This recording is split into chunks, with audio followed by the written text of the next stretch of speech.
velocidade angular é calculada em cima da frequência de rotação e vice-versa, ok? Então, são coisas diferentes, mas que mostram, vamos dizer assim, qual é a velocidade, entre aspas, com que o sólido está girando. Só que a frequência é na forma de voltas por tempo. A velocidade angular é na forma de variação de coordenada angular por tempo, ok? Então, quando eu falo da velocidade angular, se eu falar assim, a velocidade angular caiu, consequentemente a frequência vai cair. Se a frequência aumentar, a velocidade angular vai aumentar, ou seja, são grandezas que estão ligadas umas às outras, mas não são a mesma coisa. Alguém tinha perguntado assim, no chat, né? Se podia fazer o gráfico da frequência em função do tempo. Podia também, sem problema.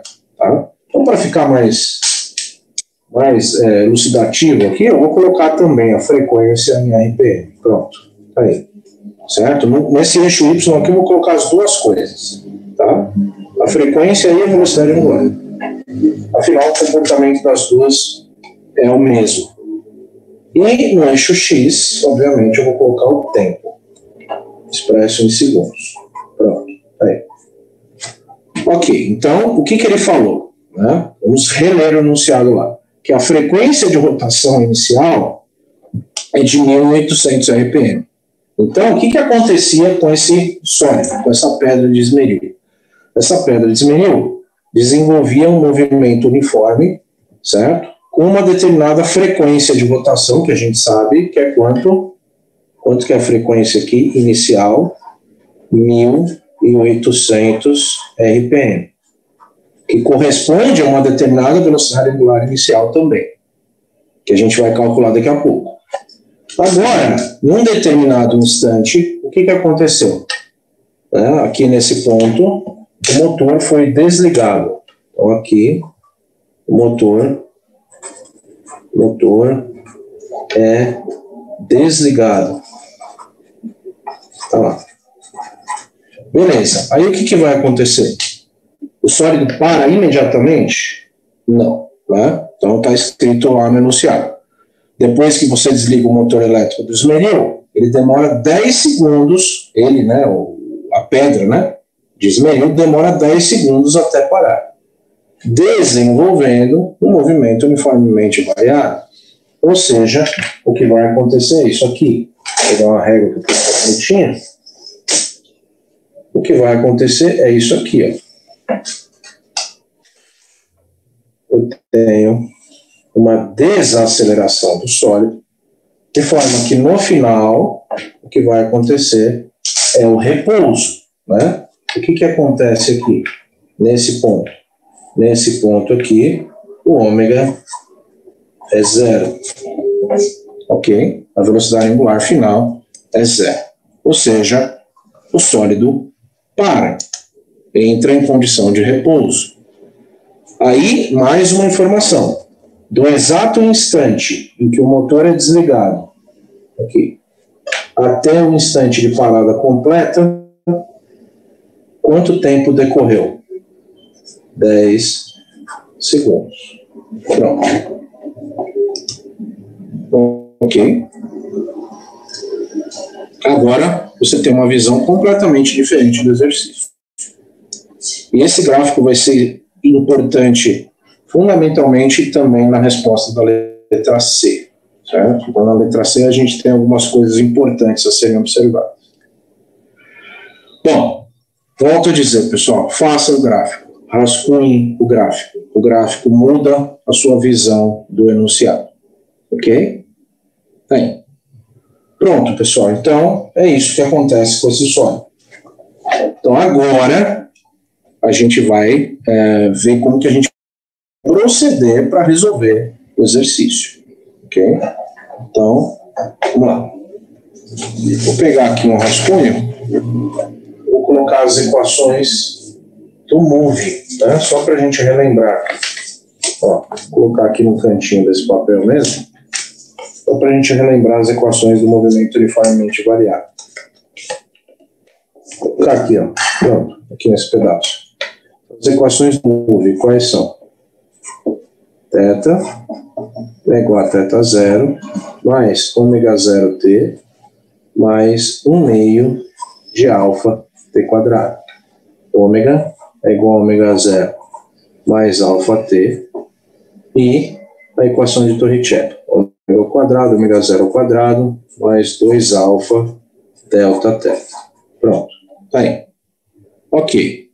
Então, nós temos estas informações e essas perguntas, né? As perguntas do exercício. Então, agora, a gente pode começar a desenvolver os cálculos. Bom, primeira pergunta, pessoal, quase que 90% dos exercícios tem como a sua primeira pergunta a aceleração angular, certo? Mas não é uma regra, ok? Mas, normalmente, quando o movimento é movimento uniformemente variado, a primeira pergunta é a aceleração angular, ok? Mas não leve isso como uma regra. Pode ser que a aceleração angular seja um dado e ele faça outras perguntas, né? Então, a primeira pergunta do exercício é: qual é a aceleração angular do movimento em questão? Beleza. Então, agora vamos começar a analisar aqui as equações que nós temos para verificar qual é a equação que nos leva à condição de resolver a letra A da maneira mais fácil. Ok? Então, atenção. Quais informações foram dadas para você? Foi dada a frequência de rotação inicial dessa pedra, né? Então, a frequência de rotação inicial vai te levar à velocidade angular inicial ômega zero. Beleza? Você não tem a velocidade angular inicial, mas você consegue calcular a partir da frequência de rotação. Então, já vou deixar aqui uma setinha mostrando que a gente vai calcular o ômega zero aqui, ó. O ômega zero vai ser calculado em cima da frequência de rotação. A gente consegue facilmente calcular isso. Beleza. Então, o ômega zero eu tenho. O que mais que é informado? Que para eu ir dessa velocidade angular inicial até a velocidade angular final, que é zero, aí você fala, mas ele não deu essa informação. Não deu, mas você interpretou. Se no final ele para, se no final a pedra de esmeril, o sólido em questão, para, obviamente a velocidade angular final é zero, certo? No instante de parada aqui, depois dos 10 segundos que o motor foi desligado. Ok? Isso, que inclusive é o que o Ivan tinha comentado aí, só que ele tinha falado velocidade, né? Que é velocidade angular, certo? O ômega 10 é zero. Beleza. E o que mais foi informado? O tempo para ir daqui até aqui, certo? Então agora você vai olhar para as equações e vai verificar. Essa primeira equação aqui tem θ e θ0. Aí você lembra daquele esquema. Passa o θ0 para o lado esquerdo, fica θ menos θ0, que é delta θ. Delta θ normalmente não é dado dessa forma no enunciado. Normalmente a informação que te leva ao delta θ é número de voltas. Você tem aqui alguma informação de número de voltas no enunciado? Não tem. Diferente seria se o exercício falasse assim: após o motor ser desligado, o sólido para depois de realizar 200 voltas, sei lá, certo? Isso seria informação de número de voltas, que seria uma utilização aqui no delta θ. Não é essa a forma com que você vai proceder. Isso, Matheus, tá certo, isso aí, tá certinho, ok? Bom, velocidade angular inicial tem? Tem. Tempo tem? Tem também. Aceleração angular tem? Não. Então pode parar. Essa equação aqui tem como incógnita delta θ e a aceleração angular. Não dá para usar essa primeira equação. Vamos ver a terceira equação aqui. Velocidade angular final tem? Zero. Beleza.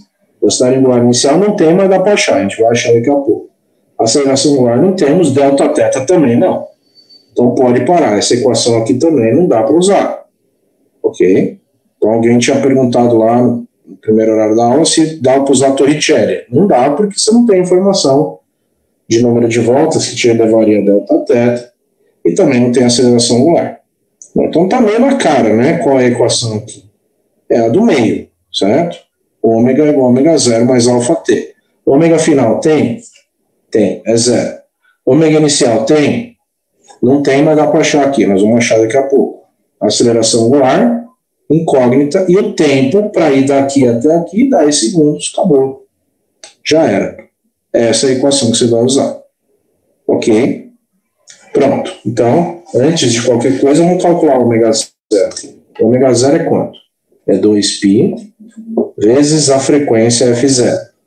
Se eu deixar assim, a velocidade angular vai sair em radianos por minuto, que é a unidade de tempo que está constando aqui, certo? Radianos, rotações por minuto. Se eu não dividir por 60, vai continuar em minuto.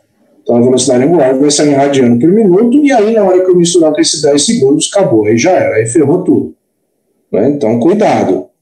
Aqui eu vou dividir por 60 para a velocidade angular sair em radianos por segundo. Ok? Beleza. Então fica lá. O ômega zero vai ser 2π vezes a frequência 1800 dividido por 60. Olha lá. O ômega zero dá então... Vou fazer a conta aqui com a calculadora. 2, eu uso π 3.14, lembra, né? 1800 multiplica, divide por 60. 188,4 radianos por segundo. Essa é a velocidade angular inicial desse sólido. Beleza? Ótimo. Então já temos essas informações. Então agora vamos pegar um outro papel e vamos fazer o cálculo da pergunta da letra A, a aceleração angular. Aí. Então, como fica? Ômega é igual a ômega zero mais alfa t, certo? Então, atenção aqui, pessoal. É só um parênteses aqui, isso é muito importante, né? Quando você fica aplicando fórmula só e tal, você acaba esquecendo de algumas coisas, né? Isso aqui, pessoal, é uma equação de reta, tá? Certo? Qual é a equação de reta? Né? A equação de reta é y, a equação genérica da reta. Né? Y é igual a vezes x mais b. Certo? Então, essa equação é a equação dessa reta aqui, ó. Ok? Onde, então, o y é quem? É o ômega. O a é o coeficiente angular da reta, que é quem? A aceleração angular. O x é a variável que está no eixo horizontal, x, tempo. E o coeficiente linear é o ômega zero. Aí, ó. Pronto. Então, essa é a equação dessa reta aqui. Ok? E aí você já deve estar pensando assim, essa reta é uma reta decrescente. Se ela é uma reta decrescente, significa que o coeficiente angular dela é negativo? Perfeito. Tá ótimo, essa é a ideia. Aí você fala, então significa que se a aceleração angular é o coeficiente angular dessa reta, e essa reta é uma reta decrescente, significa que o alfa vai dar negativo? Perfeito também. Ok? Então atenção, pessoal, isso aqui é um paralelo com a matemática, né? Beleza? Ótimo. Vamos lá, continuando. Velocidade angular final, tem? Tem, é zero, né? Por que é zero, pessoal? Porque vai parar no final. Tá claro isso, né? Então, o sólido no final ele para. Ele entra em repouso. A velocidade angular inicial acabamos de calcular aqui. 188,4. Olha lá. 188,4. A aceleração angular é incógnita. E o tempo para ir daqui até aqui, quanto que é? Né? Qual é o tempo para sair dessa velocidade angular? De 188,4, ir reduzindo essa velocidade angular através da taxa de desaceleração e chegar a zero. 10 segundos. Pronto. Aí. Ok? E daqui sai, então, a aceleração angular desse sólido, né? Que vai dar quanto?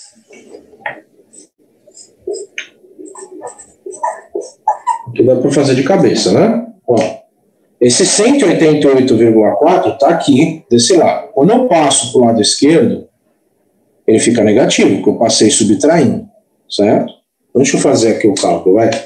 Fica menos 188,4, que vai ser igual a alfa vezes 10. Pronto. Agora sim. Agora eu passo 10 dividindo aqui, certo? E aí dá quanto, então, a desaceleração? Menos 18,84 radianos por segundo ao quadrado. Pronto. Essa é a resposta da letra A. Ok. Tranquilo, né, pessoal? Bem tranquilo. Só tem um problema aqui, que muita gente erra feio. Feio, pessoal. Vamos lá. Tá acabando o rascunho. Deixa eu pegar uma papel aqui. Entrei.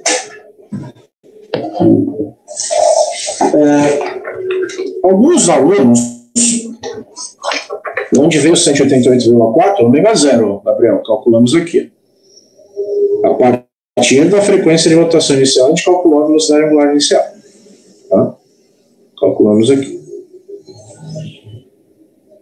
Alguns alunos, pessoal, têm o péssimo hábito de ficar decorando coisas, certo? E aí saem alguns absurdos. Por exemplo, isso eu já dou aula faz 13 anos dessa disciplina, pessoal, então eu já vi de tudo, tá? De tudo mesmo, ok? Por que ficou negativo? Aqui, ó, passei o 188,4 para cá subtraindo, menos 188,4, passei o 10 dividindo, continua menos. Tá lá, ok? Beleza, Christopher? Ok. Bom, então pense assim, em 13 anos eu já vi de tudo, né? E aí eu passo aqui algumas coisas absurdas para você não cometer esses absurdos, né? Obviamente. Então o que acontece, pessoal? Tem muito aluno que decora de forma deslavada, ou seja, de forma incondicional, sempre. Para ele é sempre assim, que a velocidade inicial é zero. Da onde veio isso, eu não sei. Muito provavelmente é um vício que ele adquiriu lá em cinemática da partícula. Então ele não pode ver um V0 na frente que ele quer zerar. Ele não pode ver um ômega zero, consequentemente, que ele quer zerar. Aí ele faz assim, ó, na equação, ele põe lá 188,4 como velocidade angular final. A velocidade angular inicial, como ele decorou que é sempre zero, ele zera. E aí a aceleração vezes 10. Pronto. Aí. E aí, quanto vai dar isso aqui? Vai dar 18,84 radianos por segundo ao quadrado, positivo. Ó, positivo. Aí eu pergunto a você, como é possível que um sólido que está freando, e isso está claro no gráfico, que tem uma reta decrescente, que obrigatoriamente tem que ter um coeficiente angular negativo, como é possível que a aceleração angular seja positiva? A resposta é, não é possível, ponto. Então, o que acontece com esse aluno que decora que o ômega zero, o V0 é sempre zero e traz aquele vício para cá? Ele erra sim, certo? Ele encontra uma aceleração impossível. Se o sólido está freando, pessoal, obrigatoriamente a aceleração angular tem que ser negativa. Concordam? E o sinal aparece de forma natural, pessoal. O sinal não aparece de forma artificial. Ó, zero é a velocidade angular final. Ômega zero, 188,4. Quando eu passo para o lado esquerdo subtraindo, fica negativo, passo 10 dividindo, continua o sinal de menos lá. Então, esse sinal de menos, graças a Deus, está aqui, certo? Porque isso aqui é uma frenagem, ou seja, confirma o que a gente enxerga no gráfico. Então, não há como um sólido ter uma frenagem se ele tem uma aceleração angular positiva. Então, não cometa tais absurdos. Beleza? Isso, Sueli. Sempre que for uma frenagem, a aceleração angular será negativa, o alfa, certo? A Isabela não entendeu porque divide o tempo e não multiplica. Na verdade, você está dividindo a frequência, Isabela. A frequência não está em rotação por minuto. Então, você vai pegar um minuto, vai dividir por 60 para transformar a frequência em segundo. E aí, consequentemente, a velocidade angular sai em radiano por segundo. Tá? Entendeu? Beleza. Perfeito, então, resposta da letra A, maravilha, tranquilo, né, pessoal? Fácil isso aqui, ok? Bom, esse é o segundo exercício que eu estou fazendo, por isso que eu estou fazendo de uma maneira mais lenta, tá? Os próximos vocês já vão perceber que eu vou pé embaixo, né? É uma coisa um pouco mais rápida, tá? Pronto. Resposta da pergunta da letra B do exercício. Atenção. Eu quero saber a velocidade de um ponto da borda da pedra quando a frequência é de 1.800 RPM, certo? Então, velocidade de um ponto da borda da peça para a frequência de 1.800 RPM, certo? Ok.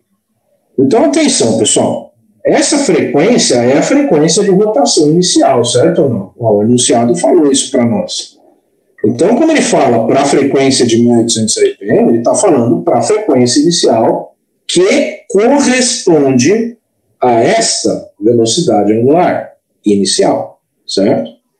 Então, quando você fala, na sua cabeça tem que ter duas linguagens, vamos dizer assim, a linguagem da frequência e a linguagem da velocidade angular. A frequência de rotação de 1.800 RPM corresponde à velocidade angular de 188,4 radianos por segundo. Certo? Então, se ele quer a velocidade de um ponto da borda dessa pedra para esta frequência, significa o quê? Que ele quer a velocidade desse ponto para uma velocidade angular de 188,4 radianos por segundo, que é o correspondente a essa frequência de rotação, certo? Ou seja, aqui está bem fácil, né? Como já vimos no exercício anterior, como que eu calculo a velocidade de um ponto periférico? A velocidade de um ponto periférico é a velocidade angular multiplicado pelo raio. Tá aí. Ok? Beleza. A velocidade desse ponto periférico para a frequência de 1.800 RPM, que consequentemente corresponde a esta velocidade angular, será de quanto então? 188,4 vezes o raio, o raio da peça, 0,45 metros. Olha lá. 0,45 metros. Pronto. E aqui está, então, a velocidade do ponto da borda da peça, em metros por segundo. Que vai ser, então,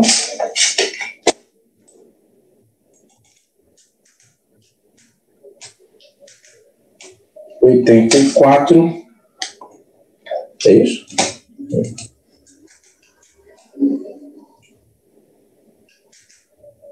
84,78 metros por segundo. Ok? Beleza? Isso, Renan. Perfeito. Metros por segundo. 84,78. Isso aí. O próximo exercício, Daniel, peraí. Esse a gente vai fazer na aula que vem, tá? Que ainda, essa letra C aqui é um pouco demorada, tá? Deixa eu ver aqui. É o 2.17 da página 44. Esse aqui, tá? Esse é o que a gente vai fazer depois. Mas vamos lá. Essa calculadora aqui é a HP Prime. Sei lá qual que é o modelo dela. É a Prime que a gente fala, né? Que tem um teclado touch e tal. É legalzinho, mas é uma tecla que já está com mau contato. Já.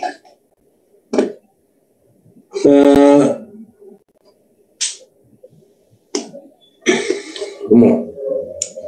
O Ricardo perguntou, nossa, então quando o anunciado pedir um ponto com uma frequência diferente, aí teremos que fazer tudo de novo.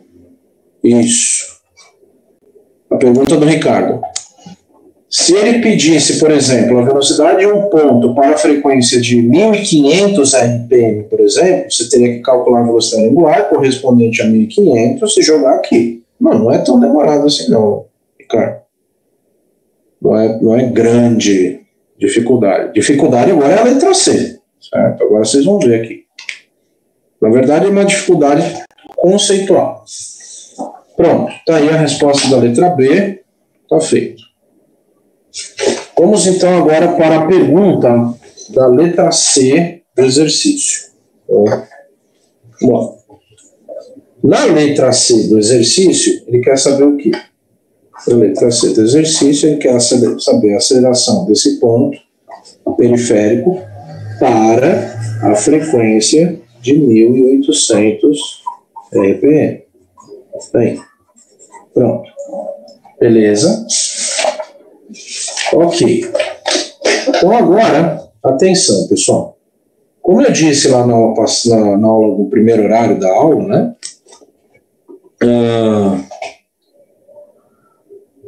José Inês, professor, a velocidade do ponto não tem outras componentes como aceleração? Tem, mas velocidade é velocidade. Velocidade é sempre tangente, é uma só. A aceleração não. A aceleração tem duas parcelas. Ah, entendi a sua pergunta, desculpa.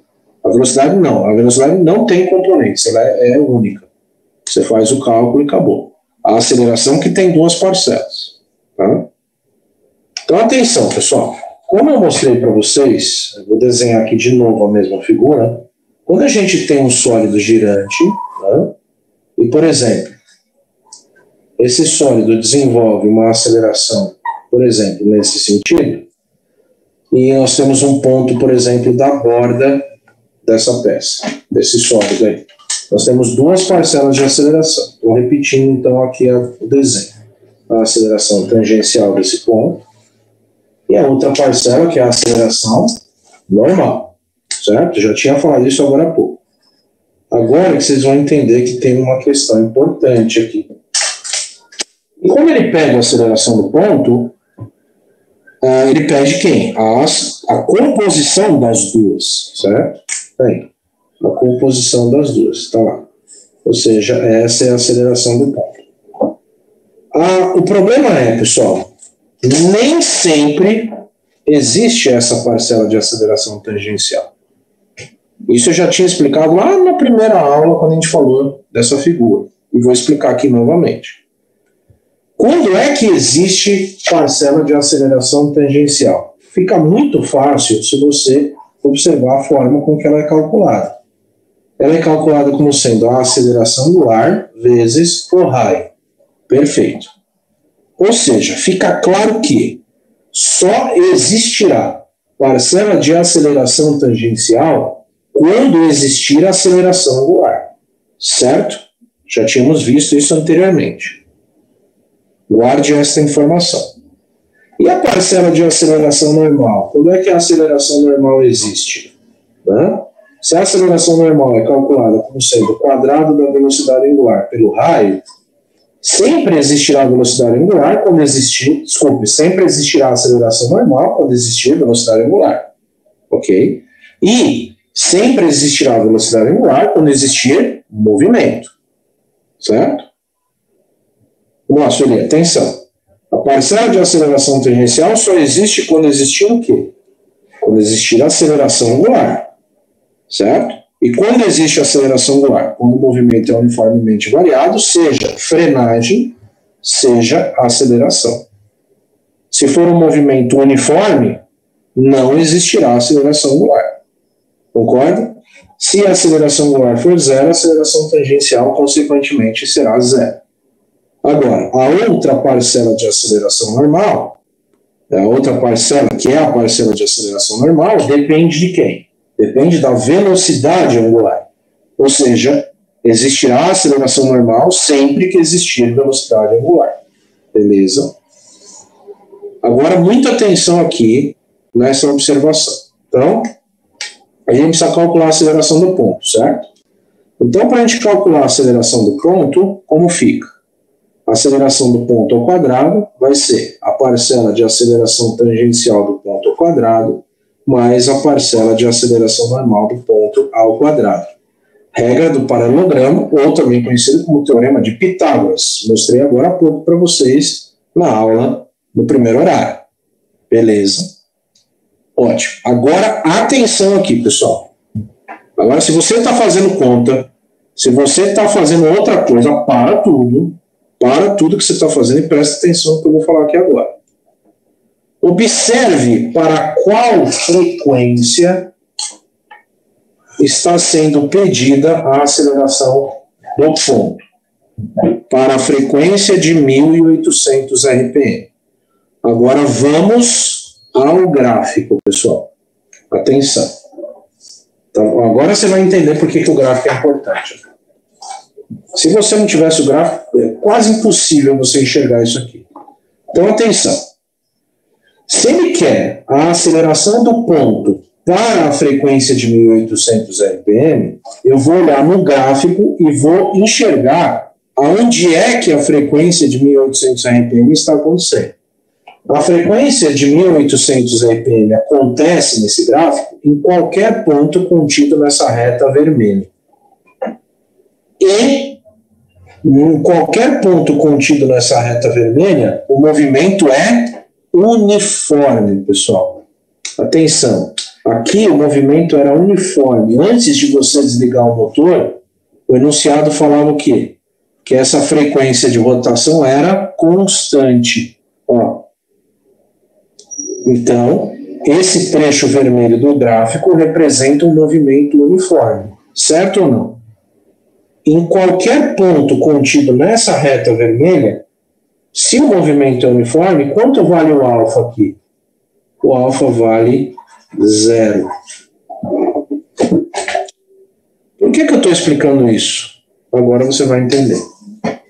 Porque se nós estamos pedindo a aceleração de um ponto da borda da pedra para esta frequência, e quando esta frequência é atuante, o sólido está desenvolvendo um movimento uniforme, significa que, para esta frequência, quanto vale a parcela de aceleração tangencial, pessoal?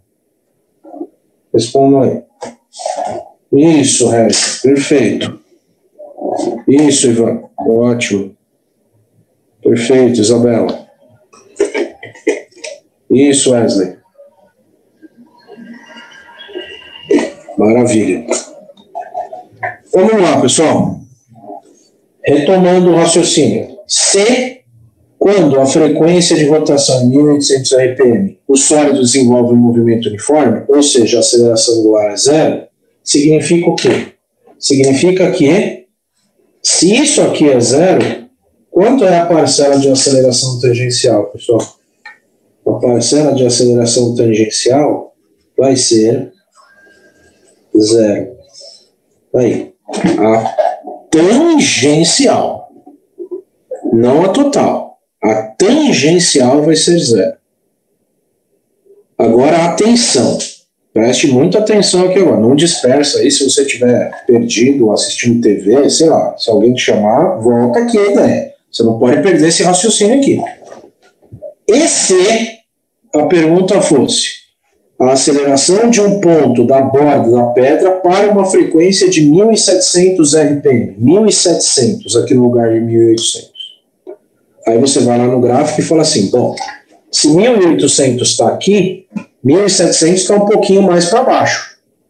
Então eu venho aqui e me movimento até a reta. E bato aonde? No meio da rampa de frenagem do sólido. Ou seja, qualquer frequência de rotação abaixo de 1.800 RPM mostra para você o quê? Que você já está no processo de frenagem, certo? Qualquer frequência aqui nesse eixo abaixo de 1.800 RPM, se você andar horizontalmente, vai bater na curva de frenagem. Quanto é a aceleração angular desse sólido em qualquer ponto contido nessa reta aqui, pessoal? Quanto é? Vou botar aqui, ó. Quanto é? Menos 18,84. 44 radianos por segundo ao quadrado. Ou seja, para qualquer frequência abaixo de 1.800 RPM, o sólido já está em condição de frenagem, e aí o alfa aqui já não seria mais zero, logo a parcela de aceleração tangencial já não seria mais zero. Ou seja, para a gente resumir, quando é que essa parcela aqui existe? Toda vez que existir alfa. Simples. Seja esse alfa positivo, seja esse alfa negativo. Se existir um alfa diferente de zero, ou seja, se existir um movimento uniformemente variado, seja positivo, seja com aceleração positiva, seja com aceleração negativa, existirá um alfa. Logo, existirá a parcela de aceleração tangencial. Como a pergunta aqui era a aceleração do ponto para essa frequência, e quando você olha o gráfico, você enxerga o quê? Que na frequência de 1.800 RPM eu tenho um movimento uniforme ainda, o alfa é zero. Se o alfa é zero, consequentemente a parcela de aceleração tangencial é zero. Ok? Pronto. Então, antes de a gente fazer o cálculo, o que você observa é o seguinte: se a parcela de aceleração tangencial zerou, o que acontece com isso aqui? Isso zera, certo? E aí, fazendo passo a passo, para ficar bem claro, vou copiar a equação de novo. A aceleração do ponto ao quadrado é a aceleração normal do ponto ao quadrado. Agora, eu posso cancelar esses quadrados, coisa que, obviamente, eu não podia fazer antes, né? Ok? Então, se você é aquele cara que cancela os quadrados do Pitágoras, Deus o livre, hein? Não faz isso, cara. Quando você faz isso, a Grécia inteira... É por isso que a Grécia tem aqui tanto problema sísmico, né? Então, vocês sabem lá que na Grécia tem muito terremoto. É cada vez que alguém vai lá e cancela os quadrados do Pitágoras, o chão treme lá. Por isso que treme tanto. Não faz isso, pelo amor de Deus, né? Aqui eu posso cancelar. Aqui eu não podia, né? Certo? Então, até uma piada, né, que eu costumo fazer. O cara faz isso aí, Deus me livre, hein? É para acabar com a amizade. Então, a aceleração do ponto vai ser só a parcela de aceleração normal do ponto. Aí. Isso é uma característica, ó, característica do movimento uniforme, que é o que está acontecendo aqui na frequência de 1.800 RPM, certo? Aí. Pronto, então, vamos lá. A aceleração normal do ponto, quanto que é mesmo? É o ômega ao quadrado vezes o raio, é isso? O ômega ao quadrado, que ômega, né? O ômega correspondente a esta frequência, que vale quanto? Calculando lá no começo do exercício, 188,4. 188,4 ao quadrado vezes o raio, 0,45 e finito. Tá feito. Metros por segundo ao quadrado. Aí. Então vamos fazer o cálculo. Esse valor tem um valor alto, né? Então, 15 mil cacetado.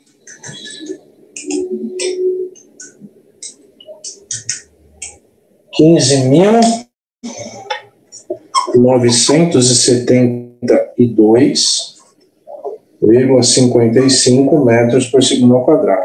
Pronto.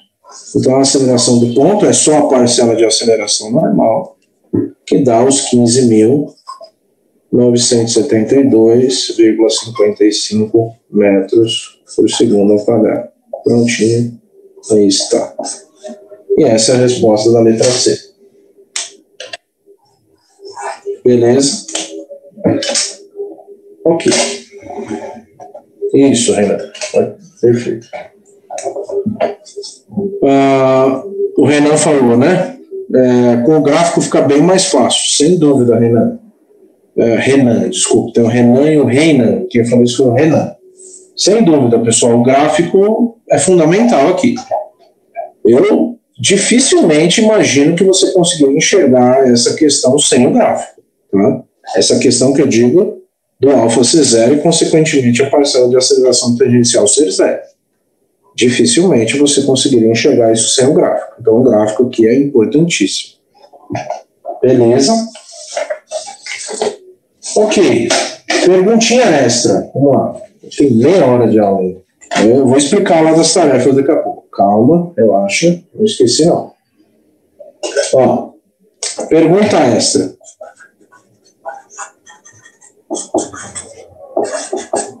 Então, lá. Quanto vale... Então, a pergunta D, né? Quanto vale a aceleração de um ponto da borda do sólido para uma frequência de 1500 RPM? Aí. Pronto, essa é uma pergunta extra. Então, ok? O Ivan perguntou, então sempre que identificar um movimento uniforme, posso deduzir que a aceleração de um ponto é igual à aceleração normal. Perfeito. Perfeito, Ivan. Perfeitinho. Essa é a ideia. Beleza, 5 minutinhos aí para vocês fazerem, então. O Renan pediu, ó, 5 minutos para fazer para responder isso aqui. Quanto vale a aceleração do ponto para a frequência de 1500 RPM? A aceleração de ponto, Lucas, seja ela tangencial, seja ela normal, seja ela total, sempre será expressa em metros por segundo ao quadrado no sistema internacional. Tá? O radiano por segundo ao quadrado é quando você fala do sólido. Beleza? Aí é a aceleração angular do sólido.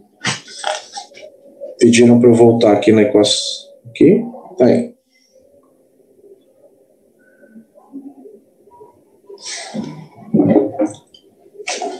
Não é isso não, Sueli. Não é essa a ideia. Já explico já. Calma aí. Ó, eu não mudei a frequência de rotação inicial, hein? A frequência de rotação inicial continua sendo 1800 RPM. A pergunta é, quanto vale a aceleração do ponto para esta frequência?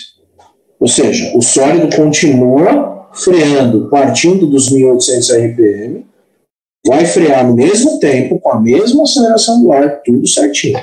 Certo? Só que agora é para um outro, entre aspas, instante. Para um instante no qual a frequência é 1500 RPM. Ok? Tá aí. 157. Não é isso não. Não sei. Não é isso não. Não é 157 não. Faz com calma. Isso, Bruno. Exatamente. Exatamente. Isso mesmo. Essa é a ideia.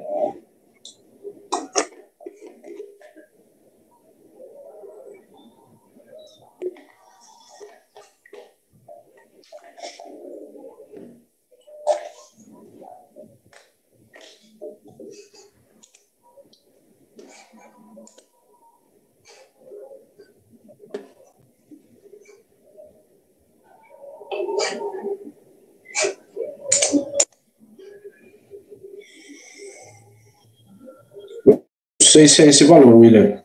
Vamos ver aqui daqui a pouco, tá? A gente vê já. Mas deu mais alto do que o anterior? Não, tá errado. Não dá. Não tem como ser mais alto do que o anterior. Porque se a aceleração era 15.972 em 1800, não tem como ser mais alto. Vê aí o que você errou aí.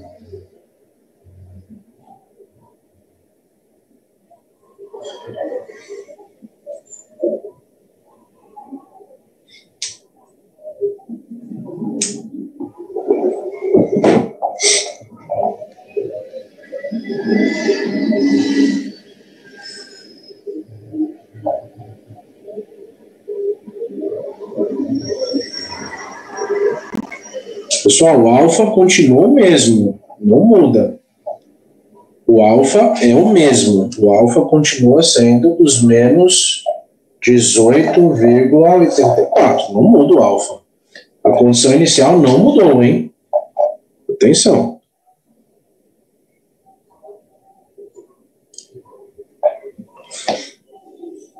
Não sei, Ivan, vamos olhar aqui. A gente olha já. Deixa o pessoal terminar, a gente já vê. Porque esse número eu inventei na hora, que eu não tenho essa resposta ainda, tá?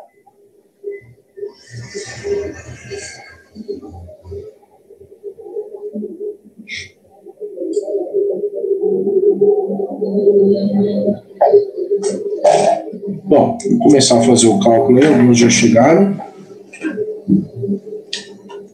Bom, então é o seguinte, pessoal, você não vai calcular a aceleração angular de novo. A aceleração angular é a mesma que você já tinha, né? A única coisa é a seguinte, ó. Olha o gráfico aqui. 1.800 RPM. 1.500 RPM, que agora é a frequência em questão, está abaixo dos 1.800 RPM, é óbvio, né? Está por onde? Sei lá, mais ou menos por aqui. Se você se movimentar em direção ao gráfico, movimentar na horizontal, você vai bater no meio da curva do movimento uniformemente variado. Certo? Tá, vou esperar mais 2 minutos então, vai. Vamos ver, ó.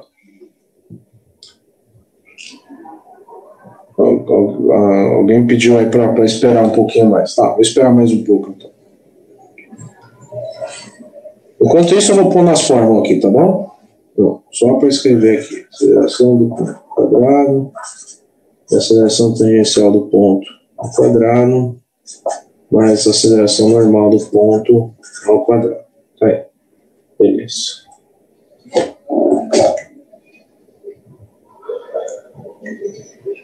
Cuidado, Harrison, aqui não vai poder cancelar, hein? Aqui não pode.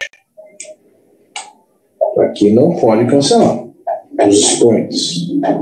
Senão vai dar tremor lá na Grécia. Ah, tá. Ah, sim, esse sim. Esse é legal. Esse é legal. Esse aí salva a vida.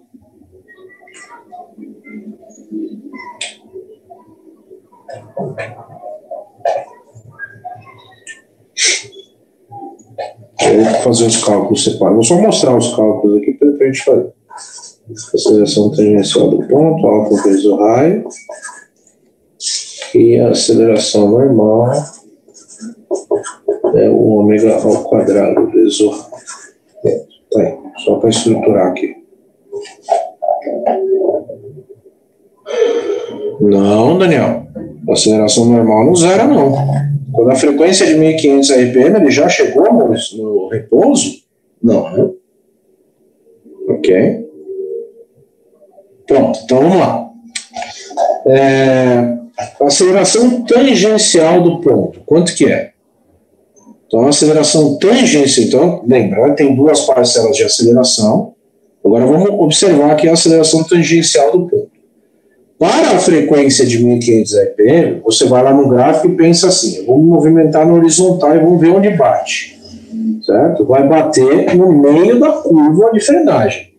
Ou seja, para essa frequência, não é movimento uniforme, né? É movimento uniformemente variado, certo? Ok? É só você olhar o gráfico aqui, abaixo de 1.800 RPM, se você andar nessa linha, bater no gráfico, você está no meio da curva de frenagem. Se você está no meio da curva de frenagem, obviamente é movimento uniformemente variado. Concorda? Logo, qual é a aceleração angular do sólido quando a frequência é essa aqui? A mesma que a gente calculou, pessoal. Os mesmos menos 18,84 radianos por segundo ao quadrado. Ok? Pronto. Então não mudou as condições iniciais. Para mudar a aceleração angular desse sólido, só se eu mudasse as condições inicial e final. Não mudou. Ok? O que mudou é, entre aspas, o instante em que eu quero a aceleração do ponto. Eu quero agora a aceleração do ponto para essa frequência. Tá aí. Então, a aceleração tangencial do ponto vai ser menos 18,84 vezes o raio, 0,45. Aí. Então, a aceleração tangencial do ponto vai ser menos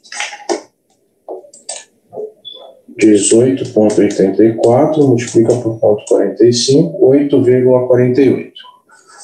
Menos 8,48 metros por segundo ao quadrado. Aí. Essa é a parcela de aceleração tangencial do ponto. Beleza? Agora, eu preciso calcular também a parcela de aceleração normal para uma velocidade angular correspondente a essa frequência. Certo? Eu não tenho essa velocidade angular. Então, eu preciso calcular. Então, eu vou calcular o ômega correspondente a essa frequência. O ômega vai ser quanto? 2π vezes 1.500 dividido por 60. Pronto. Então, estou transformando frequência de rotação em velocidade angular. Esse ômega vai dar quanto?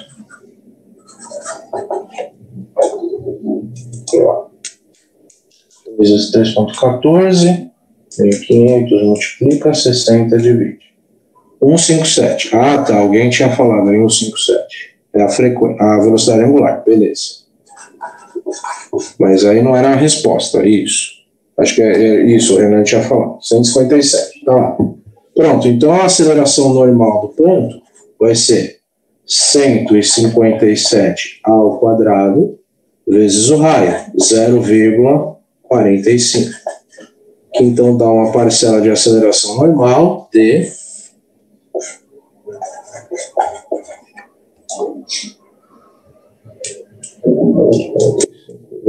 11.092 e 11.092, pronto. Aí, certo? Tá lá, beleza? O da Isabela está um pouquinho diferente, acho que foi algum arredondamento, ou o pi que você usou também. Se você usou o pi da calculadora toda aqui, deve ter dado um número um pouco maior. Tudo bem, mas é arredondamento, tá? Ótimo, agora eu vou calcular a aceleração do ponto, né? Então a aceleração do ponto ao quadrado vai ser quanto? Menos 8,48 ao quadrado. Só que agora, senhoras e senhores, atenção. Quando você eleva esse número ao quadrado, você tem que elevar também o sinal. Não esqueça disso, certo? Mais a aceleração normal, que é 11.092, vai arredondar ao quadrado. De cabeça, rapidinho, quanto vai dar isso aqui? Sem precisar da calculadora. Quanto dá isso aqui, pessoal?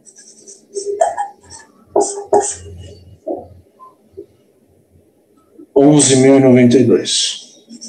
Certo? Por quê? Porque você está pegando 10 milhares, próximo de 10 milhares, você vai levar ao quadrado e vai ficar um número gigantesco. E aí você vai pegar uma coisa que não é nem uma dezena, vai levar ao quadrado, vai ficar relativamente pequena. Quando você somar e tirar a raiz, é quase a mesma coisa se isso aqui não existisse. Por quê? Porque a representatividade da aceleração tangencial perante a aceleração normal é muito pequena. Essa é a resposta, vamos dizer assim, matemática para esse fenômeno. Nem sempre é assim. Beleza, senhoras e senhores? Daqui a pouco isso vai estar escaneado, vai estar no PowerPoint para vocês lá no Teams. Agora vamos explicar sobre as tarefas. Atenção. Se alguém quiser saber, na aula que vem a gente vai fazer esse exercício 2.17, tem um conceito importante aí que a gente ainda não falou, mas se você quiser se aventurar, entre aspas, nesse exercício, fique à vontade. O primeiro exercício que eu vou resolver na aula que vem vai ser esse aí, tá bom? Não é para entregar nem nada, é só, se você não tiver nada para fazer, vai lá e tenta fazer, tá bom? O já não gostou da ideia. Vamos lá. No Teams, pessoal, vou abrir aqui pronto, tá aí. Então, a nossa equipe do Teams, certo? Que é essa daí, ó. O código é esse aqui, ó. 2_3_. Esse aqui é a equipe que o CPD criou. Vocês todos supostamente estão lá, tá? Porque se foi o CPD que criou, ele incluiu todos os alunos. Se alguém, por acaso, não tiver acesso a essa equipe, eu vou mandar o link aqui, peraí. Vou copiar, vou mandar no chat. Se, por acaso, você não tiver acesso à equipe, eu acho que todos já têm, por padrão, o link é este. Então, esse é o link da equipe do Teams, tá bom? Que, em princípio, todos já devem fazer parte. E aí vocês vão ver aqui que eu já postei 2 tarefas, certo? Então, o problema é o seguinte, como o meu link, o meu acesso é de professor e não é de aluno, o que vai acontecer aqui é que eu não vou conseguir enxergar o que vocês enxergam, né? Mas se você clicar aqui em exibir tarefa, vai abrir a tarefa para você, tá bom? Ou seja, vai abrir as instruções do que é para fazer, beleza?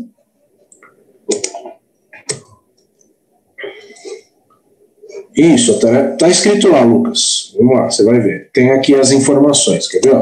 Então aqui eu consigo ver quem entregou, quem não entregou. Ó, tem um aluno aqui, ó, o João Barbosa já visualizou, né? Ó, o Tamar Charles já visualizou, tal. A Isabela já visualizou, tá aí, né? Então, eu vou mostrar aqui a tarefa para vocês. Ó, editar tarefa, eu não vou editar, mas é só mostrar. Então tá aqui, tarefa 1, translação. Aí tem as instruções. Você precisa ler, obviamente, né? Desenvolver as tarefas do assunto de translação das páginas 5 e 7 do livro de cinemática dos sólidos, né? Que vocês costumam chamar de apostila. Ok? Então lá nas páginas 5 e 7 já tem aquele exercício que a gente já comentou lá na aula de translação. Né? Eu falei, vai fazendo, que um dia eu vou pedir para você entregar. Tá aí. Ok? Atenção, a tarefa deverá obrigatoriamente ter nome, RA e turma em todas as páginas, no plural, páginas, né? Tarefas sem identificação não terão nota atribuída. Então, se você entregar um papel lá com um monte de coisa escrita sem identificação, a tarefa é invalidada. Atenção, beleza? Não esqueça. Os alunos que optaram por não comprar o livro deverão copiar o enunciado de forma manuscrita, inclusive o desenho. Pronto. Data de conclusão, quinta-feira, dia 25 de março. Daqui 2 semanas, pessoal. Dá tempo, hein? Dá bastante tempo. Tá aí. Pronto, vou clicar aqui. Só atualizei o plural lá. Ok. Se você clicar na tarefa 2, vai abrir a tarefa 2, certo? E, tá lá, o que apareceu lá? Tarefa 2. Rotação em torno de eixo fixo escalar. Desenvolver a tarefa 2A, só 2A, tá bom? Da página 51. Se você olhar a tarefa seguinte, você vai falar, o que é isso? Você não vai entender nada, obviamente, porque a gente ainda não chegou no assunto de rotação em torno de eixo fixo vetorial. Então é só a página 51 dessa tarefa. Aí é outro link, né, que está aí. A tarefa deverá obrigatória, aí as mesmas perguntas, né?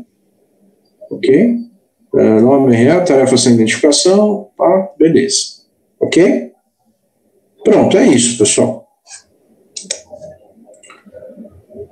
Você vai tirar uma foto do papel e vai aparecer lá um lugar, né, anexar a tarefa, alguma coisa assim, certo? E aí vai aparecer para você a forma de enviar isso para mim, ok? E aí depois eu vou fazer a correção e computar esses valores das tarefas para vocês. Fica muito mais organizado dessa forma aqui do que receber por link, por e-mail. O Teams dá essa... O Teams é sensacional, só tem um problema. A ferramenta de transmissão de vídeo dele é horrível. Horrível. Eu trabalho em outra universidade com o Teams e a ferramenta de transmissão de vídeo dele é péssima. O Zoom é muito, muito melhor. Mas de resto o Teams é sensacional, exceto a instabilidade dele, que às vezes dá Microsoft dá uns pau de vez em quando que é difícil de evitar. Beleza? Tá entendido, pessoal? Dia 25 essas 2 tarefas devem ser entregues. Tem tempo, bastante tempo. Se você tiver dúvida, dá para tirar dúvida, certo? Você pode mandar uma mensagem pelo chat, certo? aqui, você falou, professor, sou aluno tal, estou tentando fazer a tarefa de rotação de eixo fixo escalar, estou com dúvida nisso, naquilo, certo? Assim que eu tiver condições, eu respondo para você. Beleza? Maravilha, pessoal. É isso. Bom, se tiverem dúvidas, eu estou aí mais 10 minutinhos, senão, um ótimo resto de semana para vocês e até a próxima quarta-feira. Um abraço.